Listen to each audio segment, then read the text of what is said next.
Aquí comienza Ella Soy. Este es el programa feminista de France 24. Y en esta ocasión, para conmemorar el Día Internacional de los Derechos de la Mujer, tendremos una emisión especial en la que les mostraremos algunas de las mayores luchas que se mantienen en América Latina. Nuestros corresponsales en la región nos trajeron las historias y vamos a comenzar con Guatemala. Allí, grupos de derechos humanos alertan de niveles de violencia contra las mujeres extremadamente altos. Las más vulnerables son las menores de edad, con 23 casos diarios de abusos sexuales a niñas y adolescentes, según el Fondo de la ONU para la Infancia. Además, muchos casos se quedan sin registrar porque nunca llegan a denunciarse. Una superviviente de violencia sexual acudió a nuestra corresponsal en Centroamérica, Aurora Bayud, y le contó su historia. Esta joven guatemalteca dice que tejer estas pulseras le permite escapar de sus pensamientos. Cuando tenía 13 años, fue violada 5 veces por el pastor de su pueblo después de meses de acoso sexual. El insomnio, las ganas de no comer. Todas las noches me ponía a llorar y decía que ¿por qué a mí? Dios estuvo ahí conmigo, a que no quedara embarazada. En el país centroamericano se reportan cada día 23 abusos sexuales a niñas y adolescentes. Y las víctimas no encuentran en Guatemala un sistema de justicia cooperativo.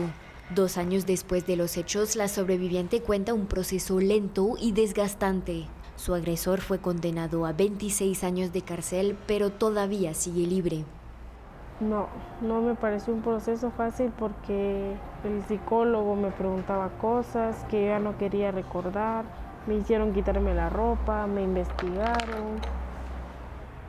Ante este drama que viven miles de niñas en el país, la asociación ASOGEN les brinda apoyo legal para presentar las denuncias, así como talleres de empoderamiento económico. Vienen de zonas muy vulnerables, es decir, que son de escasos recursos, personas analfabetas que no tienen ningún grado de educación. Normalmente son personas que tienen una dependencia económica, en mayor parte de su agresor. Esa violencia se refleja en otras cifras. En 2022, según el Observatorio en Salud Sexual y Reproductiva, se registraron más de 67,000 embarazos de niñas entre 10 y 19 años. Para frenar esa violencia, ASOGEN ve necesario reforzar las políticas para la prevención de embarazos. Sin embargo, en Guatemala se impulsó el año pasado una iniciativa de ley que intentaba prohibir la educación sexual en las escuelas. En México, que es uno de los países con un mayor índice de feminicidio, los ataques a mujeres con ácido son cada vez más visibles. Las sobrevivientes luchan para que estas agresiones se castiguen como un intento de feminicidio. El Congreso ha inscrito una iniciativa bautizada como Ley Malena para elevar las penas por este tipo de violencia. Nuestro corresponsal en Ciudad de México, Mario Carbonell, nos presenta la historia. María Elena Ríos sobrevivió a un intento de feminicidio tras un ataque con ácido en septiembre de 2019.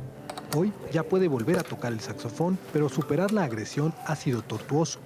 Te ves muy grave de salud, te encontrarás inactiva profesionalmente, te vas a deprimir y vas a estar encerrada en tu cuarto, quizá por años, por vergüenza.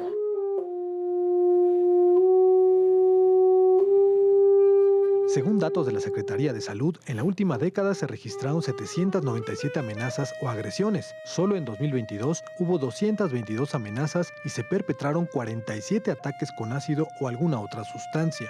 Por ahora, María Elena estudia música en Ciudad de México, pero debe viajar con frecuencia a Oaxaca, donde sufrió el atentado, para asistir a las audiencias contra el presunto agresor. Creo que lo más fácil hubiera sido callarme, pero mi agresor estaba amenazando de muerte también a mi familia y creo que como cualquier persona, lo que menos deseamos es vivir con miedo. La diputada Marcela Fuente redactó una iniciativa de ley para castigar con penas de 8 a 12 años de cárcel y hasta 30 años si hay agravantes este tipo de agresiones. Les deja una serie de consecuencias físicas, psicológicas, no solamente a ellas, sino a sus familias. Entonces les desgarran la vida. Por eso es importante promoverla como tentativa de feminicidio. Las víctimas cuentan con apoyo de la sociedad civil como la Fundación Carmen Sánchez, que trabaja en conseguir ayuda emocional y física para la rehabilitación de las sobrevivientes. Gestionamos convenios de colaboración con el sector privado, pero también con público, para acompañarlas en el proceso médico, psicológico, legal, pero también propiciamos espacios de esparcimiento social.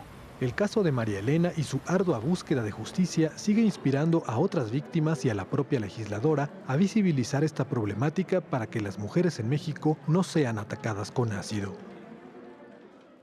Y dentro de las múltiples violencias sexuales que sufren las mujeres, en Colombia las indígenas alzan su voz. Las comunidades lideradas en su mayoría por hombres justifican la vulneración de sus derechos como prácticas ancestrales. En La Guajira, las guayús se niegan a aceptar este destino. Marina Sardiña y Juanita González acompañaron a Jazmín Romero de Piayú, activista. 2 veces intentaron casar por la fuerza a Teresa Uriana. 2 veces se escapó de su ranchería. Tenía solo 11 años.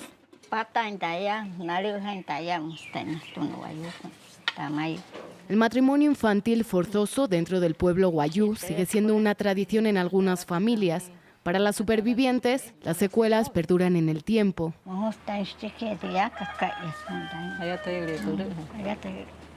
Pese al silenciamiento y la justificación de salvaguardar los usos y costumbres, nuevas generaciones de mujeres guayú se resisten a esta ancestralidad patriarcal. Después de mi mamá, ya entendemos cuál es el vivir de uno, pues, no ser violado. Pero ya somos libres de violación.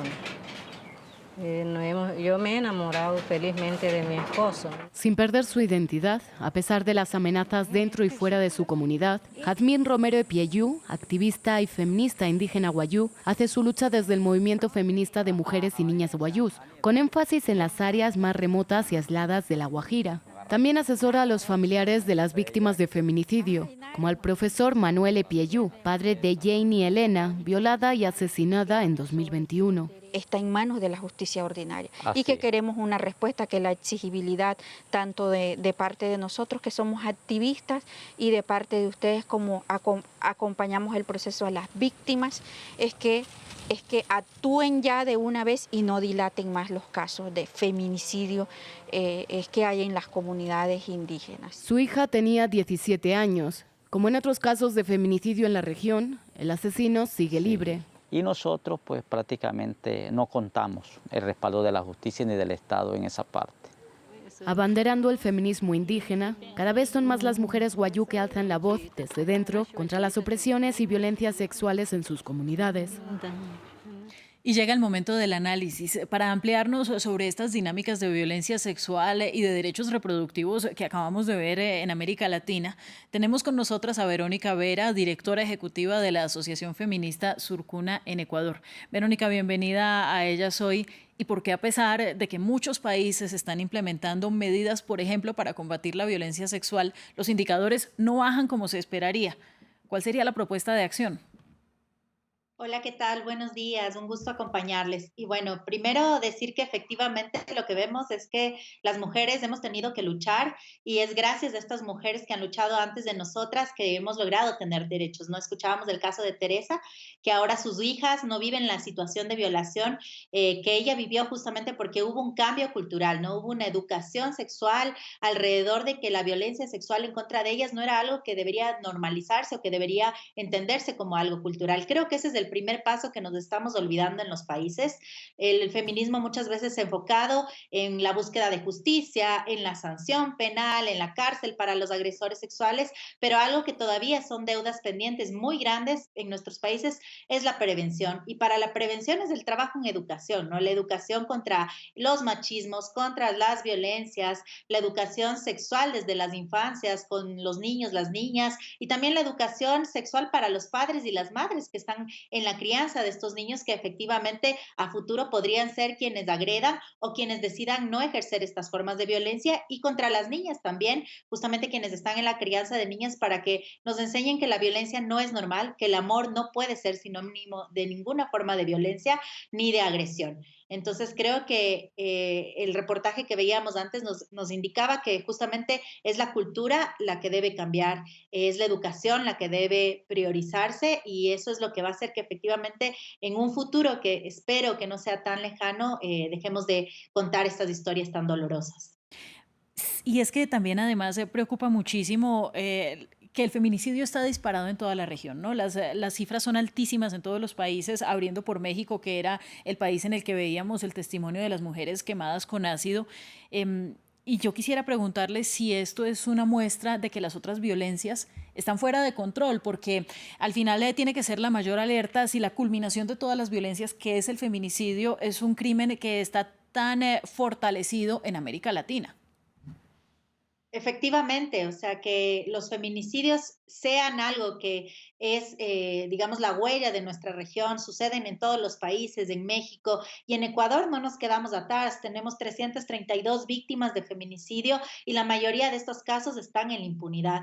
Entonces, el feminicidio muchas veces hemos dicho que es la punta de este iceberg de violencias que nos demuestra que detrás de esta muerte violenta de esta mujer, de este asesinato violento, hubo una serie de violencias que el Estado no logró prevenir, ¿no? Hubo violencia seguramente sexual, psicológica, física. En Ecuador, y estoy segura que en otros países de la región, las mujeres que son víctimas de femicidio habían buscado muchas veces medidas de protección, habían puesto una denuncia en fiscalía y lo que nos está demostrando el femicidio es que el sistema de protección de los estados, del sistema de justicia, no está cumpliendo con su labor de prevenir que la violencia siga sucediendo en nuestra contra. Entonces, yo diría que efectivamente el femicidio es esta punta del iceberg, pero que hay muchas otras violencias todavía que no están logrando ser atendidas de la manera que debe ser para la prevención efectivamente de estas muertes tan dolorosas, tan violentas como son los feminicidios en América Latina.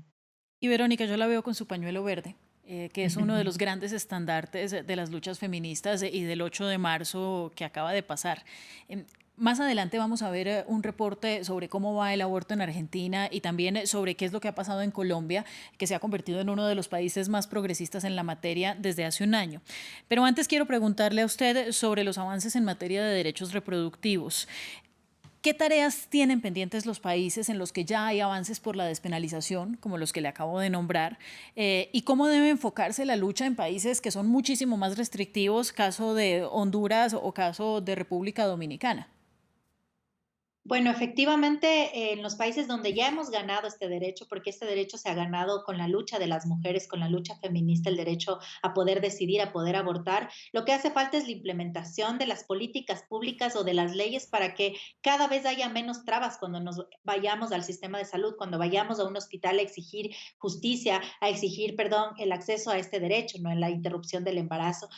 Por ahora lo que pasa es que es el feminismo mismo quien está acompañando a las mujeres en la búsqueda de estos abortos legales, ¿no? Todavía nos toca meter medidas de protección, hacer presión, hacer cartas y quejas administrativas porque no recibimos la atención adecuada de los profesionales de la salud, sin juzgamientos, sin presiones ni violencia obstétrica. Entonces creo que la implementación es el gran reto de los países donde ya hay leyes y donde hay avances también legales. Por otra parte, en países donde no hay avances legales, por ejemplo, como República Dominicana, como Honduras que mencionábamos, creo que es necesario que se cumplan los estándares y las recomendaciones internacionales que ya se han hecho.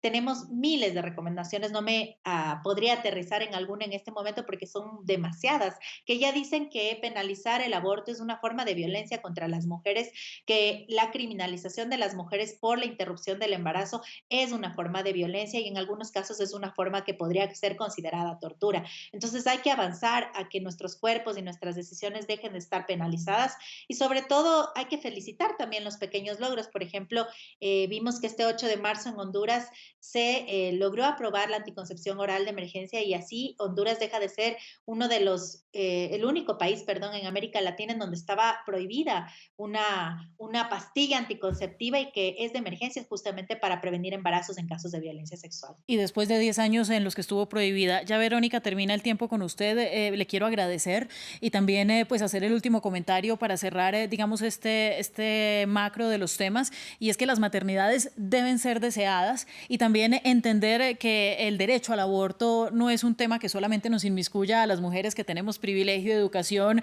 y al final herramientas para tomar decisiones sobre nuestro cuerpo, sino las más vulnerables y las que no tienen acceso y a quienes el Estado no protege. Muchas gracias, Verónica. Muchas gracias a ti por la invitación. Efectivamente, continuamos porque el 21 de febrero de 2022 Colombia despenalizó el derecho al aborto hasta la semana 24 y se convirtió en el referente regional de la materia. La sentencia, que fue impulsada por el movimiento Causa Justa, convirtió al país en uno de los más avanzados en la legislación de interrupción del embarazo. La despenalización está orientada a proteger a los cuerpos gestantes, con un especial énfasis en las más vulnerables que habitan zonas apartadas, como las niñas y las víctimas de abuso. Un año después, las colectivas celebran los avances y continúan su activismo para que las maternidades sean libres y sean deseadas. Antes del fallo en Colombia, el Frente de la Lucha por los Derechos Sexuales y Reproductivos en América Latina durante estos últimos años ha sido Argentina, que a finales del 2020 logró el aborto libre y seguro hasta la semana 14, y pasado ese plazo también lo respeta en casos de violación y de riesgo para la madre. Desde entonces podemos decir que se ha avanzado en su implementación, no sin algunas falencias y trabas en el acceso. Nuestro corresponsal en Buenos Aires, Natalio Cosoy, nos cuenta más. En el servicio de obstetricia que dirige Analía Mesina, las personas gestantes pueden acceder a la interrupción voluntaria del embarazo hasta las 14 semanas de gestación, pero en ciertos casos también pueden abortar después de ese lapso de tiempo. En este consultorio se hace toda la parte de asesoramiento, consejería y se entrega la medicación. El cambio en la ley no solo vino acompañado de un mejor acceso a la práctica, sino también de mejor provisión de insumos, incluido el tratamiento de medicamentos combinados recomendado por la Organización Mundial de la Salud. Por suerte contamos ahora con Vipac, que es mifepristona más misoprostol. También tenemos misoprostol, que es un insumo absolutamente imprescindible. Que el aborto tenga lugar en este contexto permite además dar seguimiento a los casos que lo necesitan. Es que uno de los objetivos de la ley era reducir la mortalidad y las secuelas en personas que abortan, al ofrecer un marco seguro para la práctica en un creciente número de efectores de salud. Hoy hay 1.443 centros de salud y hospitales públicos que garantizan IVE-ILE en todo el país. Es un 60% más de lo que estaba declarado en 2020, que eran 903. Cuando se registran las muertes relacionadas a aborto, estamos en el momento más bajo y hubo una reducción del 40%. Pero a pesar de estos avances todavía existen barreras en algunos casos, como cuenta Liliana Piñeiro, que pertenece a una red autogestionada que brinda apoyo y acompañamiento a personas que quieren abortar. Si bien hay más equipos y todo, también hay más personas objetoras dentro de esos espacios, llevándolo adelante, ¿no? Entonces hay dilación, el hecho de hacerles esperar, generar estudios que no son necesarios, tal vez. Tan es así que en 2021, con la ley ya vigente, Socorristas en Red brindó acompañamiento a más de 11.500 personas en toda Argentina que quisieron abortar.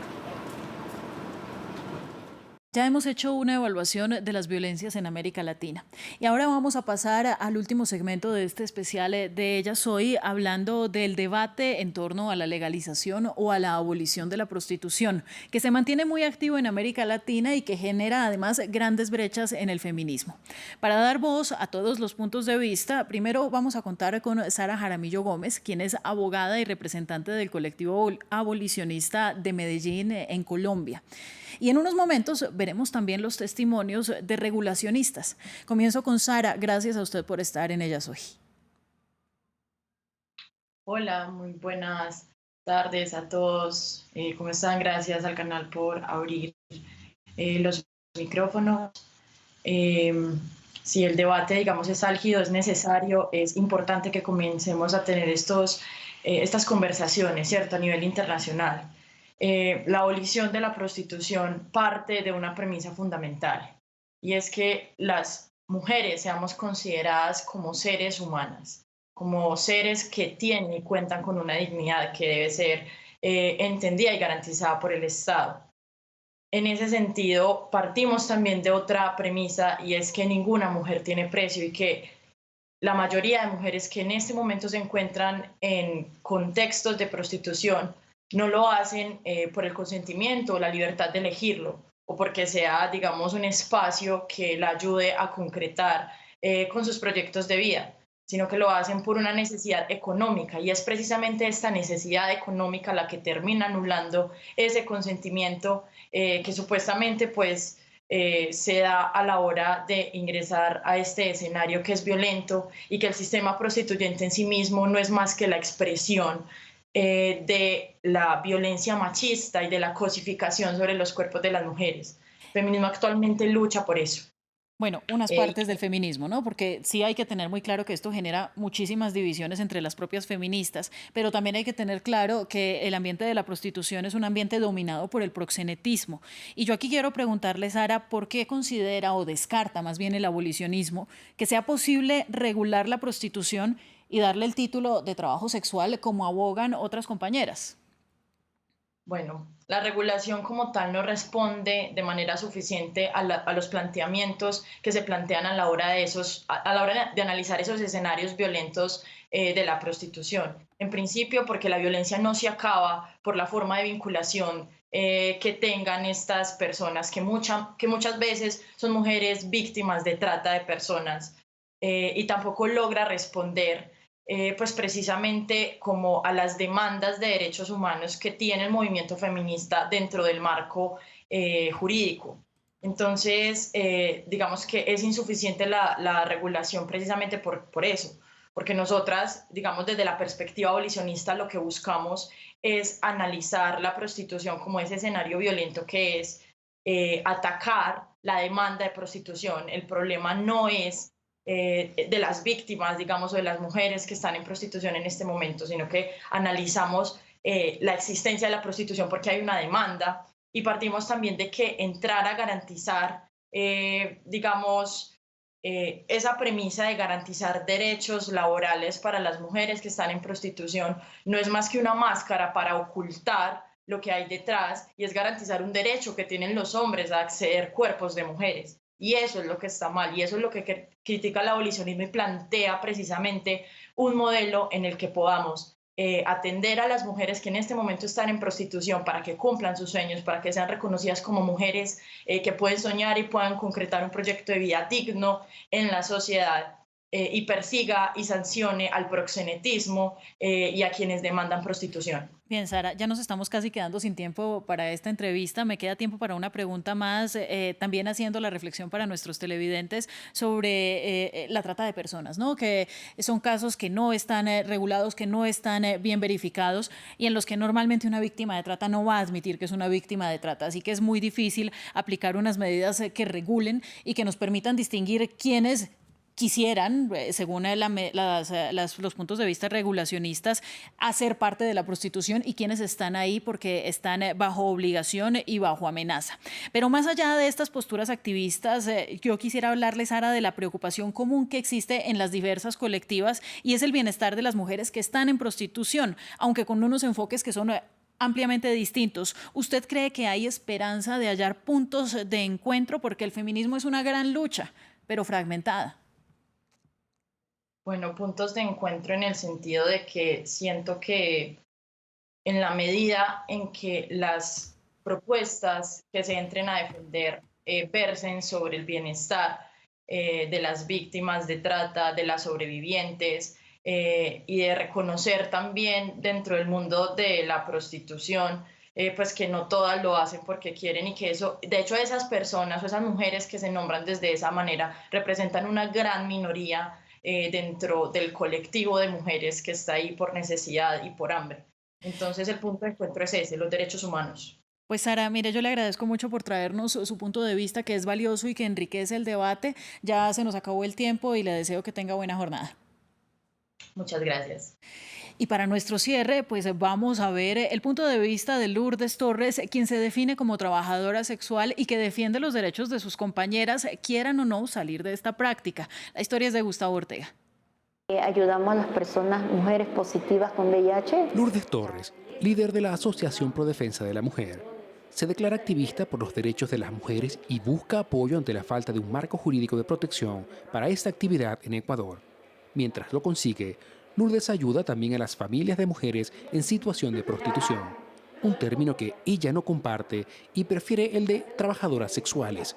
Es el caso de Solange Benavides, a quien la asociación patrocinó sus estudios luego del fallecimiento de su madre, una ex trabajadora sexual. Al activismo de las trabajadoras sexuales les debo mi educación, les debo un plato de comida que llegaba a mi casa.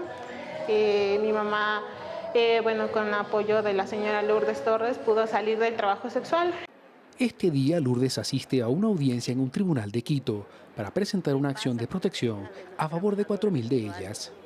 La legalización y el reconocimiento del trabajo sexual y de ver que de la situación que también seamos parte del seguro social y también de saber que tenemos el mismo derecho todos de ser una ciudadana igual que todas. En un club nocturno funciona la asociación. María prepara la comida para las mujeres antes de iniciar su jornada. En otro piso contiguo, Natalia está a cargo del desarrollo de programas piloto, enfocados en asesoría legal y apoyo a quienes deseen abandonar la actividad.